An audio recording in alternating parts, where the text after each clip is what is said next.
Hi, everyone. Hope you are doing fantastic. I'm Cynthia Peterson, Head of Education and Mentorship on Team FAST, and I am joined by one of our partners here at Team FAST, the amazing PRMG.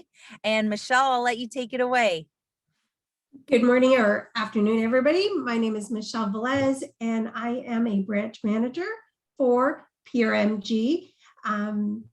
I have 30 years experience as a loan originator and have worked in most aspects of lending, including processing. So I know the ins and outs, and I also teach continuing education to other loan officers. So that sets me apart from other loan officers as well.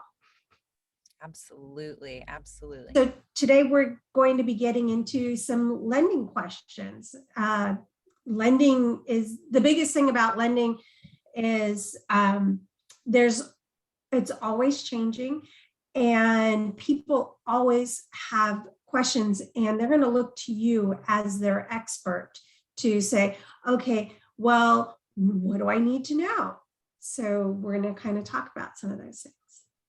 Perfect. Thank you so much. This is going to be really valuable. So make sure you guys are writing down notes. You're probably going to watch this over a few times again and again, and we'll make sure that along with this video, I'll include some PRMG material for you guys to read as well.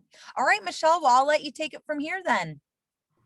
Okay, so the biggest question is, what kinds of loans are there available? You've got jumbo loans, which you, depending on your area, is any, as of right now, it's any loan has more than 722,350. However, that's going to be changing within the next couple of months. So that can be increasing. So the biggest thing that you need to know is reach out to, give me a call and ask me, hey, what is the loan limit as of now? Because it changes at the end of the year. Some products, it's available already. Some products, it's not. So it's once it's been announced, then it becomes effective on January 1st. I know that's kind of wordy, but call me, call Michelle, and I'll be able to help you with that. All right, so we've got jumbo loans, we've got FHA loans, we've got VA loans, and we've got conventional loans. And then we also have a whole different array of down payment assistance loans. So there's all different kinds of things that you should know about a VA loan. Most people shy away from VA lending. I think it's probably the easiest and best loan there is for the borrower. I love VA loans. I'm a certified veteran lending specialist. I have a huge passion for these. Something that you really need to know about a VA loan, you always, regardless of whether or not you're buying it as is or not, you have to get a pest inspection done. With the pest inspection, some questions that always arise. The work that needs to be done is primarily anything that is considered a Section 1 or a health and safety item. However, it's usually that it doesn't have to be completed until funding. Also, the veteran doesn't have to always pay for it. The seller doesn't always have to pay for it. So those are two very important things. On a VA loan, they can come in with as little as no money down. There's usually no money required. If you have utilized your VA loan once, you can have a second VA loan. But if you want more information about VA lending or specific questions, I'd be happy to answer those. Let's talk FHA. So a lot of times people think, oh God, FHA, why are you putting them in an FHA loan? Well, there's a couple reasons. One, maybe their debt to income ratio is really high. I had one where my borrower had an 800 FICO score, excellent job. He was moving from Oregon to California. We ended up having to go FHA because he had 2 different house payments that he needed to qualify for. So there could be that could be a reason why. You do have to get what's called an amendatory clause signed. So the borrower signs, the seller signs, both realtors would sign the amendatory clause as well. You can come in with as little as 3.5% down. If you have a borrower or a buyer that has a low credit score, you can go as low as 580, or if they have no credit, you can do FHA. They have a special program with that as well. Conventional lending is great. You can come in with as little as 5% down. Your conventional lending, you are looking at, you could do with lender paid mortgage insurance or borrower paid mortgage insurance. And you can buy out the mortgage insurance altogether. There's a lot of different things on conventional financing. If you compare the rate from a FHA or a VA loan to conventional, the rate is usually better on a conventional loan as opposed to on a government loan, FHA or VA, than on a conventional loan. Jumbo pricing, jumbo loans are harder to qualify. You need to have full doc. You need to have 2 years tax returns. You need to have money in reserves. So after you have your money for your down payment, you have to have money for reserves. There's a lot of different investors that we look at for jumbo pricing or jumbo loans. So, and they're all different. But that's the biggest thing is you have to put more money down, at least 10% down. We have one lender that you can come in with as little as 10% down. We have different kinds of loans. So maybe you have a self-employed borrower that that they don't show all their income on their tax returns, but maybe we can go with 12 months bank statements based on the deposits that are made into their account. It could be their business account or it could be a personal account, but as long as it's self-employed, we can show income that way. There are some loans that just qualify if you're buying an investment property that is just qualifying that the loan itself on the rents that are received. Those are called DSCR loans. We have down payment assistance loans. Now, typically our down payment assistance loans, those are based on their FICO score driven. So if you have a credit score below 660, you're not going to be able to utilize that. Some of the programs are based on income, the area median income. So meaning if I believe in Alameda County, I want to say the area median income is really rather low. So that might be something that if you are have a buyer out in the valley might be better. There are some that are not based on the income driven, but you could have assistance with closing costs and assistance with the down payment as well. So there's a lot of different types of loans available. And usually what we do is we take a look at the borrower situation. We meet with the client, talk to them and say, okay, so what are we looking at? How are we going to put this together and kind of look at it that way? Whether or not there's a gift, a lot of times there's gift money that is available. If you have a client that's going to receive a gift, there's a couple different ways to do it.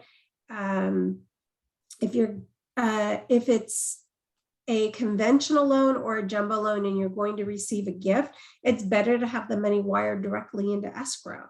That's less paperwork that needs to be provided. if you are doing it FHA, even if you wire the funds into escrow, you still have to get a copy of the donor's bank statement showing that they had the money in their account. So proof of donor-ability, you have to show that.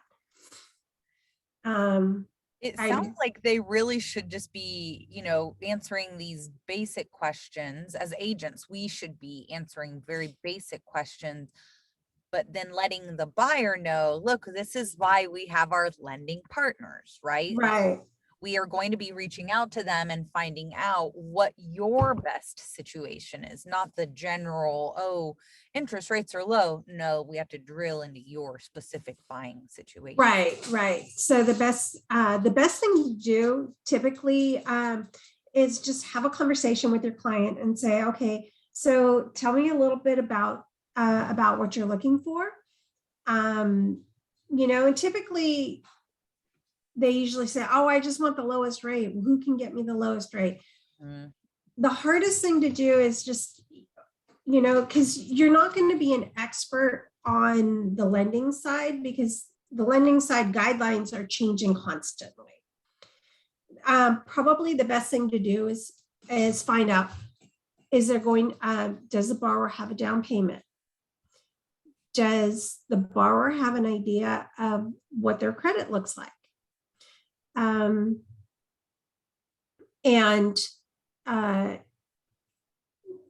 Those are pretty much the biggest questions that you could probably have, because those are the things that I'm going to have. So I received a referral this weekend, and it's a friend of mine that she's going to be buying in Nevada. And so my first question was, okay, is that going to be your primary residence, or is that going to be a second home? How is that going to work?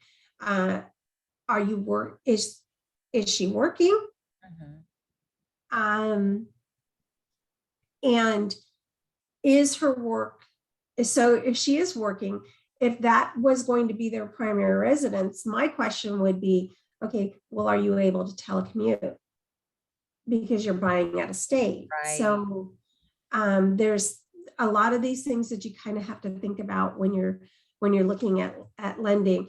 But yeah, so for me, if you want, so Cynthia, if you have somebody you want to refer to me and you want to say, you let me know, hey, I want to refer this client to you. So things that you should know is whether or not it's owner occupied, or is it going to be an investment? Do they have down payment or no down payment? Do they have credit issues or no credit issues? How long have they been on their job? That's another thing. So a couple of these questions, those are the things that I would have. If you're self-employed, you need to, if you have a client that's self-employed, they need to be on their job or own their own company for at least 2 years, because you're going to be looking at 2 years tax returns as well as a current profit and loss statement. Got it. And since you mentioned out of state and telecommuting, a lot of our clients have been, selling in Oakland and moving to Tracy or Modesto, where they can get a bit more land for their family. Does it matter in terms of the loan what counties people are trying to buy in? It does. It makes a difference as far as the loan amounts. So you've got, as of today, your conventional loan limit is 548,250 and below in San Joaquin County, and so you're talking Tracy, so that's San Joaquin County. If you're looking in Manteca, the same thing, but the FHA loan limit in Manteca, I believe, is lower. I don't remember off the top of my head, but I believe it is lower in that area. So typically, if it's a city that I don't do loans all the time, I automatically look it up because I know for a fact that all over Sacramento, I mean, because you're going to have people moving from Oakland out to the valley. So up in Sacramento, Ileton, all of those areas, it's all different. It's all different. Even if you're going to if you're going to take them up into Solano County. So keep in mind that as of right now, the loan limit size, the loan limits are the same in San Mateo, San Francisco, Alameda, Contra Costa, Santa Clara, and Marin counties at this time. Solano is a lot lower. Sonoma is a little bit higher. And Napa counties is different as well. If you're looking out in San Joaquin, it's a lot lower. So anything over 548, 250 is a jumbo loan, period. Got it. Okay. And these are all loans that you folks have in-house with PRMG, correct? Absolutely. Absolutely. Oh, great. And if there's something that we don't have in-house, we do have the ability to broker out as well and control and keep the deal. That was going to lead me to my next question. Perfect. So is PRMG a direct lender? And can you tell us the difference between direct lending and non-direct lending? Is that what I'm saying it right? Yeah. So we are a direct lender. What that means is that we control turn times, we can control, we have more control over the file itself. We can push things through a lot quicker by having it what we call in-house. So we're able to close loans quicker. We fund our own loans in our name, and then they're sold off to investors. If for some reason we can't do the loan in-house, we have the ability to broker it out. When you broker it out, you're sending it to a third-party investor. So you can choose other investors to submit the loan directly to, but you're subject to their turn times. So if our turn times are 48 hours for underwriting, we could be subject to 5 days or 7 days in underwriting. Where we could request a rush to get the deal done on our end in-house. You don't really have that ability to do that when you're brokering out. You're the loan goes in the order that it was received. Oh, I see. Okay, great to know. And it was called brokering out. Thank you. Yeah. Let's see. I had another question regarding appraisers. Why is it important, if you could tell us, why is it important to do local appraisers? Since I know you guys are direct lenders, I know that you likely have very local appraisers. Am I correct in that assumption? Yeah, a lot of times, so there are specialized areas. So Oakland has a lot of specialized areas.